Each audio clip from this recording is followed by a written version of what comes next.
Explore, de forma profunda e psicológica, como pessoas psicopatas reagem à dor emocional a partir da perspectiva da psicologia analítica de Carl Jung.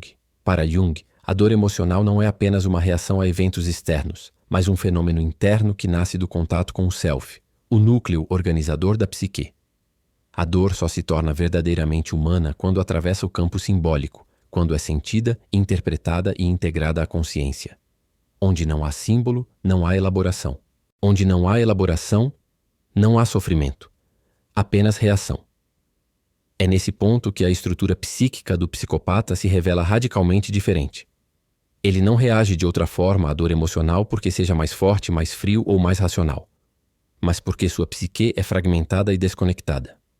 Falta-lhe o eixo interno que permite transformar experiências em significado. Para Jung, isso representa uma ruptura profunda entre ego e self, um estado em que o indivíduo vive apenas na superfície da existência, sem acesso real à profundidade emocional. Enquanto pessoas comuns sentem dor emocional como culpa, vergonha, perda, rejeição ou abandono, emoções que atravessam o inconsciente e reverberam internamente, muitas vezes de forma insuportável. O psicopata reage com vazio, frieza ou até estímulo psicológico. Onde o ser humano comum sente um colapso interno, o psicopata sente silêncio. Onde há sofrimento, há neutralidade. Em certos casos, há curiosidade. Essa reação não é uma escolha consciente nem um mecanismo defensivo voluntário. É o resultado de uma psique na qual a empatia nunca se desenvolveu de forma funcional. Carl Jung explicaria que a ausência de dor emocional não é sinal de saúde psíquica, mas de desconexão.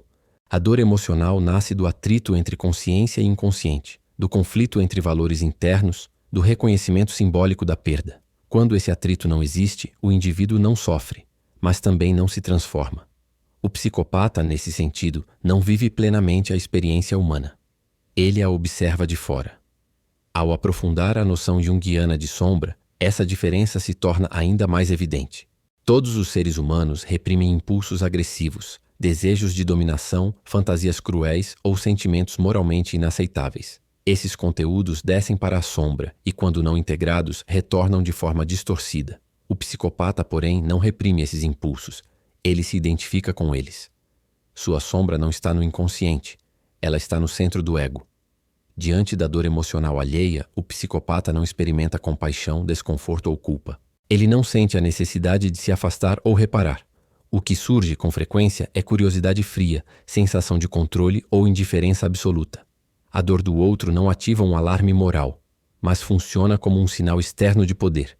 É a confirmação de que sua ação produziu impacto, reação, desestabilização. Para ele, isso não é algo a ser evitado, mas algo que valida sua existência. Essa relação com a dor emocional revela outro aspecto central.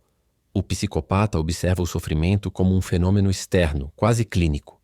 Ele analisa expressões, reações, palavras e colapsos emocionais como quem observa um experimento. Essa postura está diretamente ligada à sua incapacidade de simbolizar sentimentos. Para Jung, simbolizar é transformar emoção bruta em significado psíquico. A dor emocional, quando simbolizada, se torna aprendizado, memória e transformação. No psicopata, essa função simbólica falha. Por isso, a dor emocional nunca se aprofunda. Ela não atravessa camadas internas, não cria conflito, não gera reflexão. A dor passa ao redor do psicopata, mas não o atravessa. Ele não sofre porque não acessa a profundidade psíquica onde o sofrimento se forma. O inconsciente não dialoga com o ego. Ele permanece isolado, operando apenas no plano da reação imediata e do controle externo. Essa ausência de profundidade cria uma atmosfera psicológica perturbadora.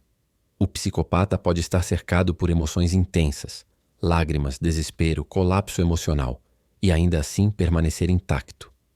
Não porque seja invulnerável, mas porque está desconectado. Jung diria que essa é uma existência sem individuação, sem confronto interno, sem integração da sombra. Uma vida vivida à margem da própria humanidade. Assim, a reação do psicopata à dor emocional revela algo mais sombrio do que crueldade. Revela uma psique que nunca entrou em contato com o próprio centro. Um indivíduo que não sofre não porque transcendeu a dor, mas porque nunca teve acesso a ela. E na visão junguiana, onde não há dor simbólica, não há transformação. Apenas repetição vazia, controle e estagnação psíquica. Dê continuidade explorando como Carl Jung explicaria o que acontece internamente quando um psicopata se depara com a dor emocional. seja a própria, seja a de outras pessoas. Na psicologia analítica, a dor emocional nunca é um simples acidente psíquico. Ela é um chamado do inconsciente, uma tentativa da psique de forçar o ego a olhar para aquilo que foi negado, reprimido ou fragmentado. A dor surge como convite à integração da sombra, como um sinal de que algo precisa ser reconhecido para que o indivíduo avance no processo de individuação. No psicopata, porém, esse chamado nunca é atendido. A dor emocional não gera questionamento, introspecção ou elaboração simbólica. Ela não se transforma em insight.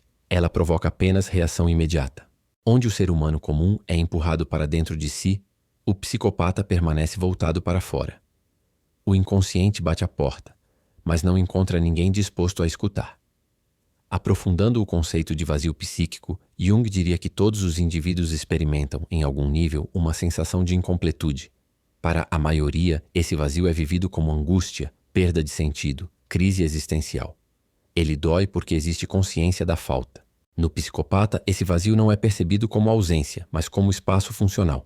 Um espaço que precisa ser ocupado por estímulos externos, reações alheias e controle psicológico. Esse vazio não causa sofrimento. Ele exige movimento. O psicopata reage à dor emocional com frieza, ironia, desprezo e, em certos casos, prazer psicológico sutil. Não se trata de sadismo explícito, nem de um desejo consciente de machucar. O prazer surge porque a reação emocional do outro fornece algo essencial: confirmação de existência. Quando o outro sofre, reage, se desestabiliza, o psicopata sente que algo acontece, que ele produz impacto no mundo. Carl Jung explicaria que o psicopata não vivencia culpa porque a culpa nasce do confronto entre ego e inconsciente moral. A culpa exige um diálogo interno, um reconhecimento de valores, um atrito entre o que se fez e o que se é. Esse confronto simplesmente não ocorre nessa estrutura psíquica. O ego do psicopata não entra em conflito com a sombra. Ele está fundido a ela. Assim, a dor emocional alheia deixa de ser um evento humano e se transforma em instrumento. Quanto mais intensa a reação emocional da vítima, mais real o psicopata se sente. A dor do outro confirma poder, domínio e existência. Esse mecanismo cria um ciclo inevitável de escalada. A manipulação emocional inicial, muitas vezes sutil e quase invisível, deixa de ser suficiente. A intensidade precisa aumentar. A humilhação precisa se aprofundar. O controle psicológico precisa se tornar mais invasivo. Nesse ponto, Jung alertaria que a sombra, quando não integrada, se torna autônoma e destrutiva. O psicopata passa a agir não apenas para obter reação, mas para manter o vazio sob controle. A destruição psicológica do outro se transforma em uma tentativa desesperada de regular uma psique que nunca encontrou seu centro. A noção junguiana de persona aprofunda ainda mais essa dinâmica. A persona é a máscara social que todos usamos para nos adaptar ao mundo. No psicopata, essa máscara não é apenas uma adaptação, ela é uma ferramenta calculada. Ele aprende a simular empatia, arrependimento, sensibilidade emocional e até sofrimento. Observa como os outros reagem, copia expressões, palavras e gestos. Mas essas emoções nunca atravessam sua estrutura interna. Para ele, emoções são linguagens decoradas, não experiências vividas. Ele sabe quando demonstrar tristeza, quando pedir desculpas, quando parecer vulnerável. Mas por trás da persona não existe integração emocional, apenas vazio e observação. A dor emocional se torna previsível, quase mecânica. Um botão que, quando pressionado, produz uma resposta humana específica. Essa previsibilidade transforma o sofrimento alheio em uma ferramenta confiável, uma forma de provocar reações que ele próprio não consegue acessar internamente. O psicopata não sente empatia, mas entende perfeitamente como ela funciona nos outros. Ele não sofre, mas sabe exatamente como provocar sofrimento. Isso o torna perigoso não por impulsividade, mas por lucidez emocional sem consciência moral. Ao final, Carl Jung conectaria essa estrutura ao destino psicológico do psicopata. Um indivíduo dominado pela sombra, incapaz de individuação, que jamais realizou o movimento essencial de retorno ao self. Condenado a observar a dor emocional sem compreendê-la, a utilizá-la sem assimilá-la, a provocá-la sem jamais senti-la de verdade. A verdadeira tragédia, na visão junguiana, não é a crueldade do psicopata nem o sofrimento que ele causa, mas sua desconexão irreversível da própria humanidade. Um ser humano que nunca foi atravessado pela dor simbólica, que nunca foi transformado pelo sofrimento e que passa a vida tentando preencher no outro um vazio que jamais poderá ser integrado dentro de si.